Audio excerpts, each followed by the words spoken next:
Today, I'm introducing you to the book, The Man Who Solved the Market, by Gregory Zuckerman.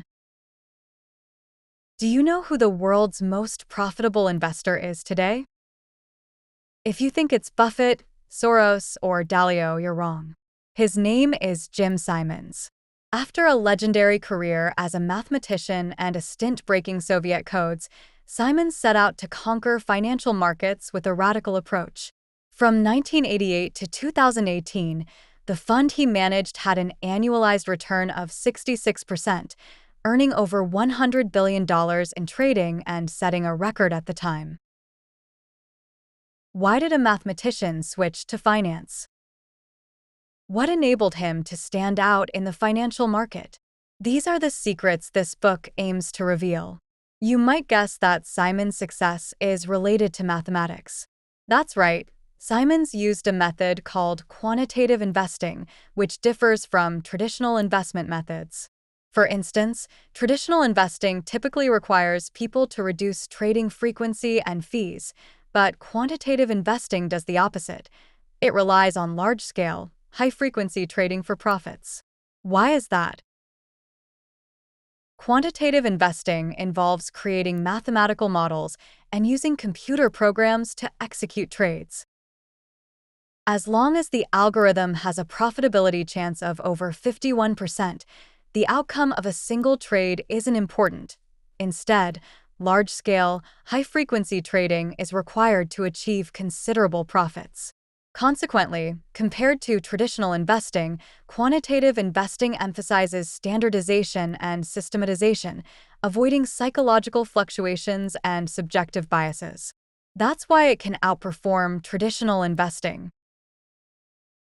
The relationship between the two can be summarized like this.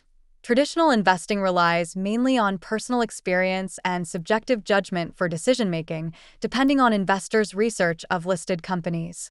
In contrast, quantitative investing relies on model algorithms to scan the market and then make judgments based on the results, with its decisions being more universally effective. Thus, quantitative investing has developed rapidly over the past 30 years, becoming a trend in the financial market. Simons and his Renaissance technologies are outstanding representatives. However, as a financial investor, Simons believes in getting rich quietly, keeping his wealth-making secrets from competitors. So, he has remained low-profile with the media, not disclosing his investment methods and startup secrets until the publication of this book, which offers a glimpse into the mystery. The author of this book is Gregory Zuckerman, a renowned American financial writer. He has won the prestigious Gerald Loeb Award in Business Journalism 3 times and is the author of The Greatest Trade Ever and The Frackers. Through his relentless efforts, he conducted over 400 interviews with more than 30 current and former Renaissance employees and had conversations with Simons' friends and Simons himself, which led to this debut biography of Simons. The book explains the technical principles of quantitative investing and explores Simons' life and Renaissance's workplace dynamics. It reveals the mysteries of quantitative investing and the legendary life of the king of quant. Next, I will interpret this book for you from 2 perspectives. First, why does quantitative investing create wealth miracles in the financial market? In other words, how do quantitative investment funds, represented by Simons, outperform traditional investment institutions? Second, how did Simons form such a powerful quantitative investing team? As a distinguished mathematician, why did Simons switch to finance midway, and what drove him and his team to achieve such extraordinary miracles? I hope that after listening, you'll not only understand the major development trends in today's financial investing, but also gain insights into courage, imagination, and spiritual freedom from Simons' unique life journey. Part 1. Let's start by exploring why quantitative investing creates wealth miracles in the financial market. In other words, how does quantitative investing differ from traditional investing, and what are the unique features of Simons' quantitative investment fund? Let's start with the story of a man named Thorpe, who was the first contemporary mathematician to use quantitative strategies for large-scale investing, even earlier than Simon's. In the 1960s, Thorpe invented a strategy through mathematical research to improve the winning odds in the blackjack game 21. He tested this method in Las Vegas casinos and won decisively, forcing many casinos to change their rules for him. Later, Thorpe applied it to the financial market through computer programs for stock warrant trading and founded a professional investment fund. By the late 1980s, Thorpe's fund had grown from $1.4 million to $300 million, achieving an annualized return of over 15% after fees, while Simon's fund was only $25 million. Unfortunately, Thorpe was implicated in a financial scandal, causing his fund to be liquidated, ending his ambition to expand. It was around this time that Simon's fund began to move into the fast lane, continuing the quantitative investing legend over the next 30 years. Both Thorpe and Simons used mathematical models and automated programs as pioneers in quantitative investing. They believed that financial market prices are unpredictable, influenced by many variables, including some hard-to-define ones unrelated to the company's fundamentals. Therefore, understanding every reason for market changes isn't necessary, just finding a systematic method that adapts to the market and generates sustained profits is enough. This is a core idea of quantitative investing. So, what are the differences between quantitative investing and general investing? U.S. financial investment expert Rishi Narang's book, Inside the Black Box, answers this question. He believes that quantitative investing's main features are systematization and automation, achieved through meticulous research and systematic trading. The focus lies in execution methods, rather than the use of mathematics or investment philosophy. In other words, whether you believe in Buffett's value investing or the trend-following approach of buying high and selling low, they can all be turned into quantitative investing. For example, someone likes undervalued stocks with low P/E ratios. Theoretically, they can calculate each company's P/E ratio, manually search for the cheapest stocks, and buy them, which is traditional investing. Or they could write a computer program to scan all PE databases to find predefined stocks and automatically buy them, which is quantitative investing. Their operations differ, but the stocks they buy and their reasons are the same. Of course, with computer assistance, quantitative investing can do things traditional investing can't. For example, if someone believes stock prices retain inertia in their movements, meaning upward or downward trends will last for a while, you can quickly buy and sell during an upward trend to earn a price difference. But to diversify risk, you'd need to buy many such stocks, which is challenging to do manually. But with computer programs, you can instantly capture the prices, trading volumes, P/E ratios, and other data of thousands of stocks and buy and sell based on predefined criteria, greatly improving efficiency. It's like car manufacturing. Many steps can be done manually or by machines, but in some situations requiring precision or speed, machines are more efficient. This gives quantitative investing several advantages over traditional investing. Besides the speed and broad coverage mentioned above, it can also conduct data testing. This means that when you develop a profitable investment strategy, you can test it using historical data to see its profitability and judge its effectiveness. More importantly, quantitative investing can overcome human biases. It uses computer programs to strictly enforce investment strategies, eliminating the arbitrariness of human judgment and avoiding mistakes due to emotional fluctuations, increasing the likelihood of stable returns. For these reasons, quantitative investing has developed rapidly over the past 30 years, with many fund companies using it. According to the book, by 2019, global quantitative funds managed over $2 trillion, with hedge and quantitative funds accounting for 30% of the market share, and this trend is still expanding. So, how did Simon's investment fund stand out? Let's look at Simon's entrepreneurial journey. He was originally a mathematician and started his own finance business in 1978. Initially, he was unsuccessful. Although he recruited outstanding mathematicians as partners, the company couldn't find a stable way to make money and barely made a profit in the first decade. It wasn't until 1989, when the then-partner Burlekamp pushed the company to focus on high-frequency trading, that it started making profits. In 1993, two machine learning experts joined, helping the company make several key technical breakthroughs, rapidly expanding the fund size and maintaining high returns even at the $5 to $10 billion scale, which marked a turning point. In the new millennium, Renaissance Technologies gained fame on Wall Street. People were amazed to see that, even during the subprime mortgage crisis in 2007, its medallion fund still had an 85% return rate. By then, someone had calculated that from 1988 to 2018, the fund's annualized return rate was 66%, and it earned over $100 billion in trading. Simons thus earned the title of King of Quant. What was Simon's secret to success? Since Simons was very focused on keeping commercial secrets, Renaissance employees had to sign a 30-page confidentiality agreement that remained valid after retirement. Outsiders could only speculate. Based on the book and related information, I've summarized it in 3 points. The first is to focus on market anomalies.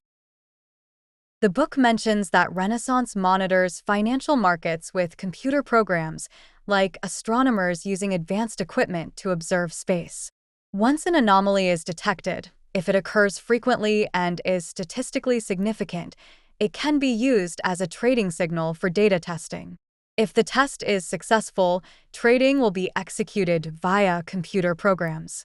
Through this, they seize opportunities that ordinary investors can't see. Of course, Simons and his team don't believe in ridiculous patterns. For example, believing that stocks whose ticker symbols start with A will perform better is too far-fetched. But using the trading volume of the past 3 days divided by the price change to reflect market trends is useful. Also, for example, the market price on Monday often continues Friday's trend, while it reverses on Tuesday. This rule can be considered. The second is using high-frequency trading. As mentioned earlier, in 1989, Burlekamp drove Renaissance to shift its medallion fund to short-term high-frequency trading, making it consistently profitable. Burlekamp's reasoning was, in casinos, if more than half the bets win, the casino makes money overall. The medallion fund is similar. As long as its high-frequency trades win over 51% of the time, the company can consistently profit. This resembles the casino business model. A slight advantage with high-frequency repeated games ensures the law of large numbers favors them. When this method was adopted, Renaissance had over $20 million left.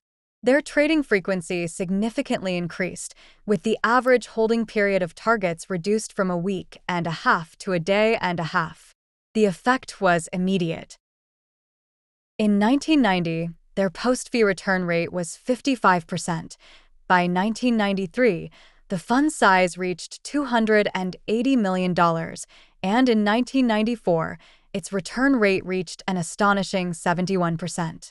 Renaissance's legendary journey had begun.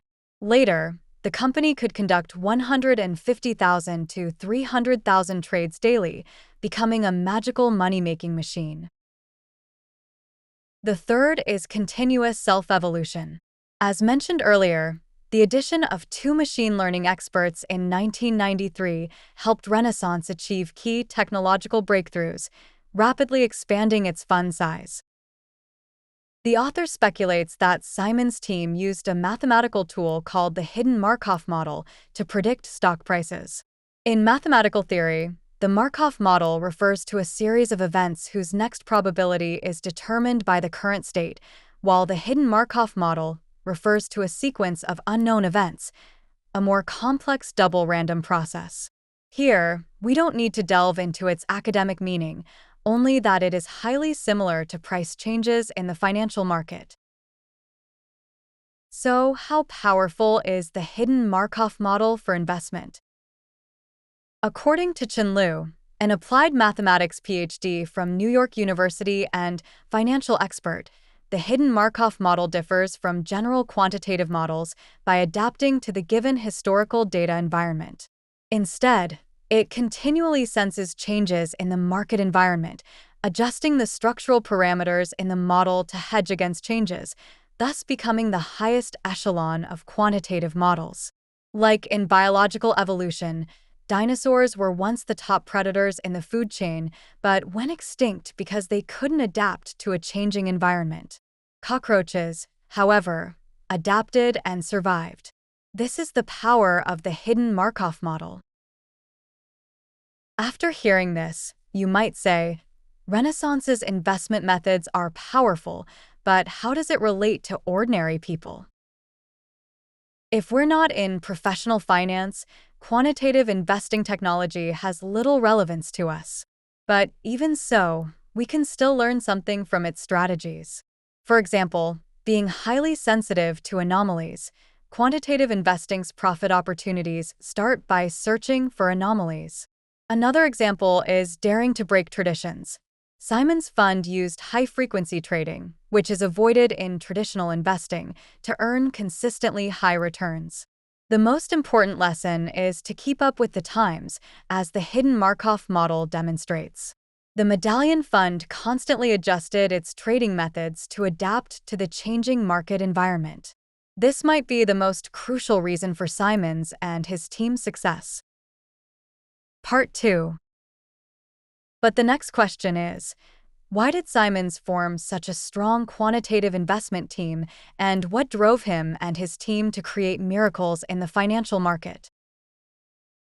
In Simon's life and entrepreneurial stories, we see many highlights like genius, success, and wealth. But I agree with one particular view. The greatest keyword in Simon's life isn't genius, success, or wealth, it's freedom. Simons lived his life in multiple rigid identities, reflecting a valuable sense of freedom. This freedom stems from extraordinary courage and imagination, forming the core motivation behind his life's turning points and career success. Simons can be described as a genius.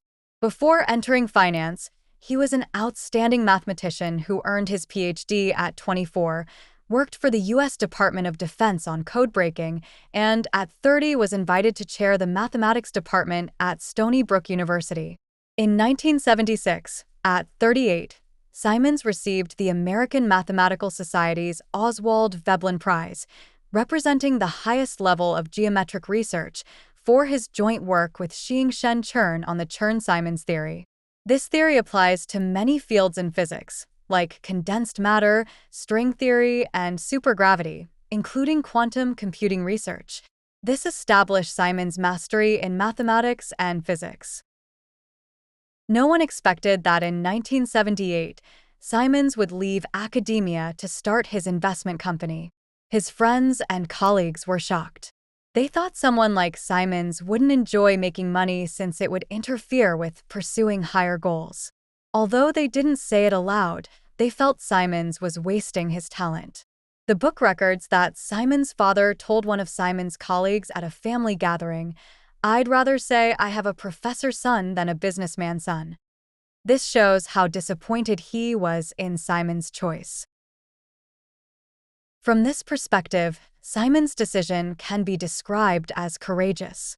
He had to face the strange looks of those around him, and as a world-class scholar, if his career change failed, it would be hard for him to justify it to himself.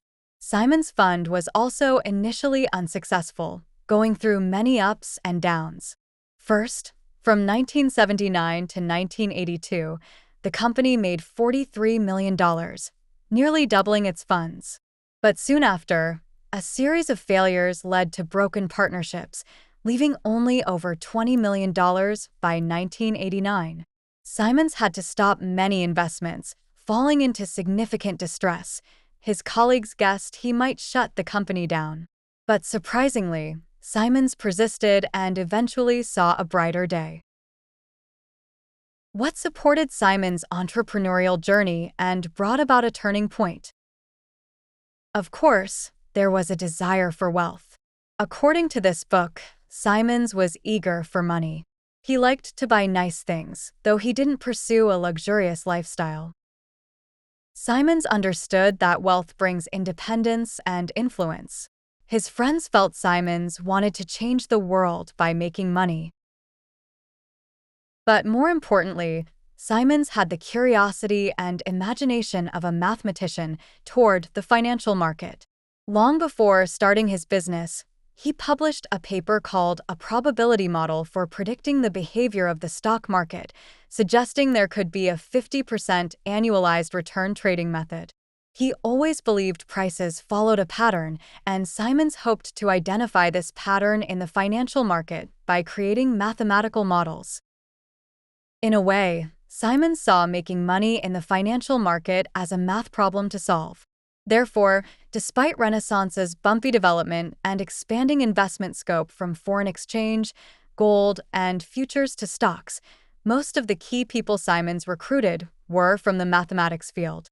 Simons could attract and lead his team in further researching the financial market through this curiosity and imagination to solve math problems. But this problem is dynamic, so Renaissance keeps adjusting its trading strategies, and the core team keeps changing. For example, at the start, Simons mainly relied on his old colleague Baum, whom he had poached from the Department of Defense. After 1984, most of the company's trades were dominated by models developed by another partner, Axe. After 1986, the company hired Carmona and Burlekamp to enhance the automated trading system. These people were mostly top scholars in mathematics, some even having algorithms named after them. As a top mathematician, Simons had the vision and network to form a strong quantitative investment team and move towards solving the problem. Finally, in 1989, Renaissance saw a turning point. First, Burlekamp pushed the Medallion Fund towards short-term high-frequency trading, achieving a 33% annualized return for 3 consecutive years and managing $100 million. In 1993, the company decided to enter the stock market, and Simons poached 2 machine learning experts, Peter Brown and Robert Mercer, from IBM to help the company achieve breakthroughs. They developed a stock trading system that could learn and adjust independently to find the best trading opportunities. This was precisely what Simons had dreamed of years ago. With the help of this system, the company entered an explosive growth period, with annual returns exceeding 50% from 1994 to 1999. By 2000, the Medallion Fund's post-fee return was as high as 99%, and the company had nearly $4 billion in funds, paving the way to the King of Quant title. How did Simons lead these highly talented academic geniuses? He believed that scientists and mathematicians need debates and idea sharing. Most investment companies allow researchers to work in isolation, but Simons insisted that the Medallion Fund have a single integrated trading system where all employees could access the trading algorithm's source code and try to modify it to improve the trading system. At Renaissance, peer pressure among colleagues is crucial for motivation. Researchers and programmers spend a lot of time presenting their results, doing their best to impress each other, and at least not wanting to look bad in front of colleagues. Here, if you don't make significant progress, you'll feel pressured. Solving challenging problems is the best way to prove yourself. Of course, financial incentives are crucial as well. For example, when Simons hired Mercer and Brown from IBM, he first offered them double their salaries and 2 years later made them partners with company shares. Besides their pay, regular employees receive bonuses every 6 months. Whether discovering new trading signals or completing data processing, excellent work gets rewarded handsomely. As Renaissance grew rapidly, some employees earned millions or even tens of millions of dollars annually, creating a group of wealthy engineers and scientists. Many bought mansions near the company. Simons bought a mansion on 57,000 square meters, overlooking the Long Island coastline and the entire bay. He had a $100 million yacht with a formal dining room for 20 people, a wood-burning fireplace, a spacious hot tub, and a grand piano. This symbolizes Simon's financial freedom and vividly illustrates knowledge creates wealth. However, I believe Simon's use of wealth shows more of a person's spiritual freedom. In 2008, his net worth was about $8.5 billion, rising to $28.6 billion by 2022. As the smartest billionaire on earth, according to the Financial Times, Simons and his wife co-founded the Paul Simons Foundation with an annual budget of $450 million to fund medical, educational, and scientific research causes. For example, he helped establish the American Mathematical Society, which annually provides a $15,000 stipend to over 1,000 excellent math teachers in New York City and organizes many seminars and workshops, creating a highly skilled and enthusiastic teaching community. The Simons Foundation also focuses on autism. It established a genetic sample bank covering 2,800 families to promote targeted treatments for autism and invested $100 million, with all profits used for autism research to improve the lives of autistic patients. Simons Foundation is the second-largest private foundation for basic scientific research in the U.S. His donations reflect a scientist's exploration of the unknown. In 2014, the Simons Foundation hired a Princeton University astrophysicist to solve the eternal question, how did the universe come into existence? It invested $75 million to build a giant observatory equipped with a powerful telescope array in the Atacama Desert in South America, 5,000 meters above sea level. This is an ideal location for measuring cosmic microwave radiation, searching for evidence of the Big Bang to understand the universe's formation and broaden humanity's understanding of the universe and the origin of life. As the book says, Simons has spent most of his life solving puzzles. In his early years, he focused on mathematical problems and code breaking for the military. Later, he devoted himself to solving the patterns of financial market fluctuations. After accumulating vast wealth through financial investments, he turned his attention to researching the origins of the universe. This curiosity and exploration of the unknown seemed to be both his goal for making money and his motivation and tool for making money. How enviable this freedom is! At this point, the interpretation of this book is coming to an end. Let's review it. In Part 1, we introduce the differences between quantitative and general investing. The focus lies not in using math or following an investment philosophy, but in different execution methods. Quantitative investing's main feature is using computer technology to achieve systematic and automated trading. Whether you believe in Buffett's value investing or the trend-following approach of buying high and selling low, they can all be turned into quantitative investing. Of course, it can also do things traditional investing can't, like speed, broad coverage, and data testing. More importantly, it eliminates the arbitrariness of human judgment, avoiding mistakes due to emotional fluctuations and increasing the likelihood of stable returns. But it's worth noting that quantitative trading is just one tool and method for investing, and no method is a surefire bet. If we summarize the core concept of Simons' quantitative investing, it's the idea embodied by the hidden Markov model. Things always change, so we must keep pace with the times and adjust based on the current situation. In other words, there's no secret to success, only continuous evolution, no universal formula, only constant revision. This might be the most crucial reason for Simons and his team's success. Ordinary people should remember that markets and risks constantly change, and investments must be made with extreme caution. In Part 2, we introduce Simon's life and entrepreneurial journey. I wanted to convey that the most crucial keyword in Simon's life isn't genius, success, or wealth, it's freedom. Simon's lived his life in multiple rigid identities, reflecting a valuable sense of freedom. This freedom stems from extraordinary courage and imagination, forming the core motivation behind his life's turning points and career success. As a distinguished mathematician, Simon's switch to finance midway can be described as courageous. He had to face the strange looks of those around him, and if he failed, it would be hard for him to justify it to himself. What supported Simon's entrepreneurial journey? Besides money and wealth, it was his belief that prices follow patterns. In a way, Simon saw investing as a math problem to solve. His curiosity and imagination towards the financial market allowed him to form a strong quantitative investment team and ultimately succeed through relentless efforts.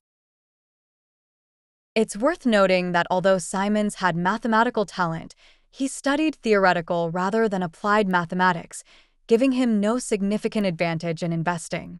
Simons hadn't taken formal financial courses or learned business knowledge and was still new to the capital markets at 40, with little progress even 10 years later.